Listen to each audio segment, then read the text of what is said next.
and inshallah with proof and evidence for why we must give all of these rights. So definitely with regards to our rights that we must give that are upon us, the first and most important right is the right that Allah subhanahu wa ta'ala has upon us. And the favors that He has done for us is enormous, and it's not to be counted. وَإِن تَعُدُّوا نِعْمَةَ اللَّهِ لَا تُحْصُوهَا. If you were to try to count the favors that Allah subhanahu wa ta'ala has bestowed upon us, you would not be able to. So His right is so great, so grand. So breaking this first right, which is the right that Allah subhanahu wa ta'ala has over us, we have a wonderful hadith that is in most of the books of Tawheed, and it is the hadith of Mu'adh bin Jabal. And it is that عن معاذ بن جبل رضي الله عنه قال قال النبي صلى الله عليه وسلم يا معاذ أتدري ما حق الله على العباد؟ Oh Mu'adh, the Prophet ﷺ is telling Mu'adh bin Jabal, do you know what is the right of Allah upon His slaves and His servants? قال الله ورسوله أعلم. Mu'adh said, Allah and His Messenger know best. قال, so the Prophet ﷺ said, أن يعبدوه ولا يشركوا به شيئا, to worship Him alone and not associate any partners with Him. This is Allah subhanahu wa ta'ala's right. So then the Prophet ﷺ said, أتدري ما حقهم عليه? Do you know what is what is the people's rights on Allah? Imagine this. قال الله ورسوله أعلم. He said again, Allah and His Messenger know best. He said, ألا يعذبوهم, that He does not torture them. What is the side note? Of course, He will not torture His slaves if they do what? Do not associate partners with Him. So the right that Allah has over us is that we worship Him alone. 100% sincerely, we have full tawakkul and reliance upon Him alone. This is the right of Allah subhanahu wa ta'ala upon us. So that takes us to, of course, the ibadat that we have to do. In the 5 ibadat that Islam was built upon. Our salah, our siyam, our zakah, our hajj. And starting with the shahadatain, to bear witness that Allah subhanahu wa ta'ala is the only Lord and there is no Lords worthy of worship except Him. And that Muhammad sallallahu alayhi wa sallam is the final messenger of Allah subhanahu wa ta'ala. That leads us to the second haqq. The second haqq is the haqq of Rasulullah sallallahu alayhi wa sallam upon us. Allah subhanahu wa ta'ala says in many different ayat in the Quran that we must obey Him, Allah subhanahu wa ta'ala, and obey Rasulullah sallallahu alayhi wa sallam. And He says, وَمَا آتَاكُمُ الرَّسُولُ فَخُذُوهُ وَمَا نَهَاكُمْ عَنْهُ فَانْتَهُوا. Allah subhanahu wa ta'ala is commanding us, saying whatever He ﷺ gives us, which is His sunnah, His sayings, His actions, what He allows, what He did, whatever He gives us, we need to take it. Command from Allah subhanahu wa ta'ala. And whatever He forbids us from, we need to stay away from it. So this is the haqq of the Rasul sallallahu upon us. And the Prophet sallallahu said, كُلُّكُمْ يَدْخُلُ الْجَنَّةَ إِلَّا مَنْ أَبَى. Everyone will enter Jannah except the one who does not want to. The one who refuses to. Imagine. So they asked him, قَالُوا يَا رَسُولُ اللَّهِ وَمَنْ يَأْبَى. Who will not want to enter Jannah? قَالَ مَنْ أَطَاعَنِي دَخَلَ الْجَنَّةِ وَمَنْ عَصَانِي فَقَدْ أَبَى. The one who obeys me will enter Jannah, and the one who disobeys me will not enter Jannah. Very simple. So this is His right, to be obeyed, to follow His sunnah, and to live your life in accordance to what He brought us. He also said, alayhi salatu لا يسمع بي يهودي ولا نصراني ثم لا يؤمن بالذي جئت به إلا دخل النار. No Jew or Christian will hear of me, and they will not obey and take what I have come with, except that he will enter Jahannam. Another clear command that we must follow and take the sunnah of the Prophet ﷺ. After you have the haqq of Allah and the haqq of the Prophet ﷺ, you have an ayah that ties this, number 1 and number 2 and number 3. And this ayah is an ayah that we hear every Yom al-Jum'ah. Thus, it was an ayah that was recited by the Prophet ﷺ every Yom Jum'ah, and it's been chained all the way till nowadays, 1400 years, that the khutbah are still saying this ayah. And what is this ayah? Ya ayyuhalladhina amanu ati'u Allah wa ati'u Rasul wa ulul amri minkum. O you who believe, obey Allah and obey His Messenger and obey those who have authority over you. This is a haqq that a lot of people don't like to talk about or start getting nervous about, and just they don't feel like this haqq needs to be given. But it's a command from Allah subhanahu wa ta'ala. And I have many ahadith that I can go over with regards to this, giving the right to those who have authority over you. But just for time's sake, I will just go over one hadith. And it is a hadith عن ابن مسعود رضي الله عنه قال قال رسول الله صلى الله عليه وسلم إنها ستكون بعدي أثرة وأمور تنكرونها. The Prophet ﷺ is telling Abdullah bin Mas'ud that there will be a time after me, that there will be people in charge of you, and you will hate the things that these people are doing. These people that are in charge of you, you will hate the things that they are doing. قالوا يا رسول الله كيف تأمر من أدرك منا ذلك. Oh Rasulullah sallallahu alaihi wasallam, what do you advise us to do if we live to be in that time that there's people above us? Think of all of our authorities. With regards to in the school, our authorities, with regards to in our country, with regards to our back home countries, all these people who have been given, whether oppressively or not oppressively, rightfully, not rightfully, the authority over us. Again, they asked, "Oh Rasulullah, what do you advise us if we live to that time?" He said, listen to this golden, beautiful advice. قال تؤدون الحق الذي عليكم وتسألون الله الذي لكم. This is wonderful. This is so magnificent. This is nasiha, advice that needs to be heard and spread to everyone. The Prophet ﷺ said, you give them, these people in authority figure, whether it's Beam or whether it's rulers of our own country here, our back home country, whoever, you give them your right. Give them, their right. Give them their right. So right now, we have a contract, we're getting paid to work from this time to this time. We live in this country, the speed limit is like this, the rules are like this, the tax is like this. We give them their right. We give them what they ask. What if they oppress us? Then what do we do? What did the Prophet ﷺ advise? That is what we do. We do not do what our desire or our hawa tells us to do. What we do is we ask of Allah subhanahu wa ta'ala for our right. Our right. We wait Yawm al-Qiyamah for our right.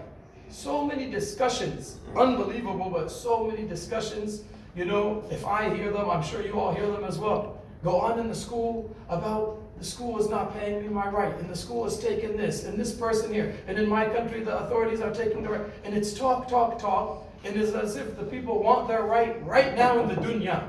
That's not the advice of Rasulullah sallallahu alaihi wasallam. The advice of Rasulullah sallallahu alaihi wasallam is that you give them their right. Even if they oppress you, even if they take from you, even if they don't belong in that position. And like I said, I have many ahadith in line with this. And to be honest, since I'm a little bit motivated, let me just say one other one, translated in English, is that Hudayfa ibn al-Yaman, he was known to always ask the Prophet ﷺ about the shar and about the fitan. He said the other companions would always ask Rasulullah ﷺ about the good and about Jannah. So I would always ask him about the fitan in fear that I might fall into the fitan. So Hudayfa radiallahu anhu, he said that the Prophet ﷺ said, there will be leaders who will not be guided by my guidance and who will not adopt my sunnah. So maybe Muslims, maybe not Muslims, but there are people who don't follow the sunnah of the Prophet ﷺ. There will be among them men who have the hearts of devils in the bodies of human beings. Listen to how precise. I said, what should I do, O Messenger of Allah, if I happen to live in that time? Is it possible we're living in that time? Yeah. Oh my goodness, so evident. So evident. What is the advice? Go to the streets, fight them, overtake them? What do you think the Prophet ﷺ said? This is advice that we all need to be open-eared and open-hearted to. He said, what should I do, O Messenger of Allah ﷺ, if I happen to live in that time? He replied, you will listen to the ruler and carry out his orders, even if your back is beaten and your wealth is snatched. وَإِن ضَرَبَ ظَهْرَكَ وَأَخَذَ مَالَكَ. This is oppression to the highest level. He beats you in the back and he takes your money. I don't think there's any oppression higher than that. Huh? He said, again, you listen to the ruler and carry out his orders. Even if your back is beaten and your wealth is snatched, you should listen and obey. This is a hadith in Sahih Muslim. And the other hadith I just mentioned is Sahih Bukhari and Muslim. These are authentic hadith. And like I said, I have many more. A lot of people will say, but no, the time now is different and the rulers are doing different things. Did you hear the description that I just said? Human beings with the hearts of shayateen, devils. They're callers to not the sunnah of the Prophet ﷺ. The Prophet ﷺ advises to hear and obey. Why? The hikmah is so evident. Or else there will be fasad, destruction in the world. Has there been destruction? After people have gone away from the sunnah, no one will deny. Has there been positive change? No one will say yes. So when we stick to the deen and the sunnah, it becomes easy. So we have the haqq of Allah, the haqq of the Prophet ﷺ, the haqq of our rulers and the people in authority over us. A lot of people have questions in their mind, I'm sure. Like I said, I have many ahadith. And alhamdulillah, we all be quiet when it comes to qala Allah, qala Rasulullah. That is what's beautiful about our religion. But whoever wants to talk, we can talk inshallah. With this one, we have also the haqq of the ulama, the haqq of our scholars. And the Prophet ﷺ, he said, وَإِنَّ فَضْلَ الْعَالِمِ عَلَى الْعَابِدِ كَفَضْلِ الْقَمَرِ لَيْلَةَ الْبَدْرِ عَلَى سَائِرِ الْكَوَاكِبِ. The status or the right or the place of the scholar upon the rest of the people is like the moon on a full moon in the middle of the month when that moon is full and bright compared to all the other planets that you can't even really see. That moon is the biggest and the fullest and the brightest. That is the right and the position and the status that the ulama have upon us. And many of the sayings of the Salaf is that we Muslims are more in need of the ulama than we are of food and drink. And how beautiful and precise is a saying that is. You know, I lived in America 25 years, and a lot of you lived in Britain and other Western countries where the ulama are scarce. Maybe even we don't consider them ulama.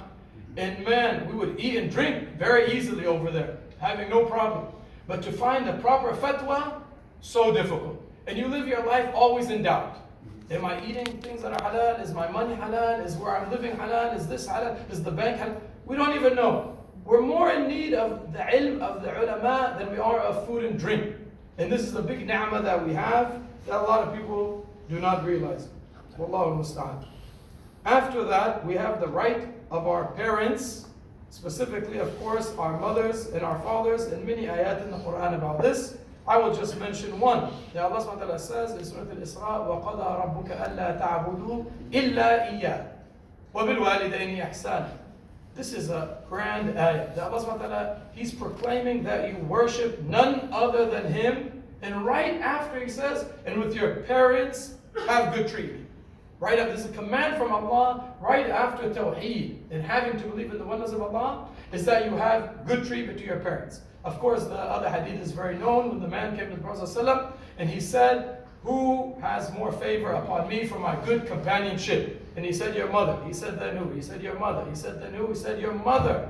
He said, then who? He said, then your father. Not to belittle the good companionship that we should have of our fathers, but to show how grand is the companionship of our mothers. And in another story narrated from Abdullah bin Umar radiallahu anhu, is that he was in either Umrah or Hajj, and one man was carrying his mother on his back, and he was doing tawaf with his mother, and he came to Abdullah bin Umar, and he told him that I've been walking with my mother on my back and doing tawaf. Imagine how hard is that to do on your own, but imagine with somebody on your back. He said, have I given her her right? Have I given my mother her right? So he said, not even one contraction. You have not even given her one contraction. You know, when the women, of course, are in labor, how many contractions? This is just some of the pain that she feels. Not let alone that she gives birth to the baby and takes care of the baby. Not even one contraction. So the parents' right, very, very high. Also, the father's right is very much. We have a hadith of the Prophet ﷺ when a Bedouin came to the Prophet ﷺ and he said, my father wants to take all my wealth. So the Prophet ﷺ He told him, you and your wealth are for your father. Everything is for your father. And this hadith has so much explanation. One thing that must be said about it is that there's another hadith that we could correlate with this hadith, that Aisha radiallahu anha, she said, your children are a gift from Allah to you. يَهَبُ لِمَنْ يَشَاءُ إِنَاثًا وَيَهَبُ لِمَنْ يَشَاءُ الذُّكُورَ. He bestows female offsprings upon whom He wills, and bestows male offsprings upon whom He wills. So they and their wealth are for you, if you have need of it. Very important note, because it could be that some fathers are, unjustly using this hadith and taking everything, take the car, take the house, you don't know the Prophet ﷺ said everything is for me. No, it's if you're in need of it, no doubt. And this Bedouin man who came to the Prophet ﷺ, he was definitely wronging his father, and that he did not want to give him from his wealth. So the Prophet ﷺ said what he said. After this we have, of course, the husband and the wife. And the wife has huquq on the husband, no doubt about it. The husband is commanded from the Prophet ﷺ to treat her in the kindest way and to give her good treatment. And when he eats, she should eat the best of foods with him. And when he dresses, he should dress her in the best of way. So the right that the woman has, the wife over her husband, is known. But some people do not know the right of the wife, the right of the husband that he has over his wife. So I want to mention some of these very quickly. The Prophet ﷺ, he said the meaning of, if a woman offers her 5 daily prayers and fasts her month and guards her chastity and obeys her husband, she will enter paradise from whichever of its gates she wants. So this is a right that the husband has over his wife, is that she obeys him. Also, a hadith from Salama, one of the wives of the Prophet ﷺ, and she said, the Messenger of Allah ﷺ said, I'm going to just say the meaning of, any woman who dies when her husband is pleased with her will enter paradise. Another hadith, Abu Hurairah radiallahu anhu, he said that the Prophet ﷺ said the meaning of, if I were to order anyone to prostrate to anyone, I would have ordered women to prostrate to their husbands. And this is a Hasan hadith. It's also narrated by Abu Dawood with another wording. I would have ordered women to prostrate to their husbands. Here's some more explanation. Because of the rights that Allah has given them over them. So of course, we know that we don't prostrate to anyone except Allah subhanahu wa ta'ala. We don't bow to anyone except Allah subhanahu wa ta'ala. But this is to show how much right the husband has over his wife. Moving on. Famous hadith about Abu Darda and Salman al-Farisi. And I'm just going to go quickly through the hadith. Is that Salman al-Farisi went to visit his friend Abu Darda.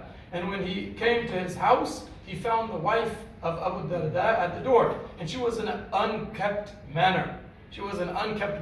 So he asked her, why are you like in this status, in this unkept status? And Allah Alam, it's very possible this was before the ayat of hijab and like this. So he saw her and was questioning why is she in this. So she said, Abu Darda, paraphrasing, he has no need for this dunya anymore. He's given up this dunya.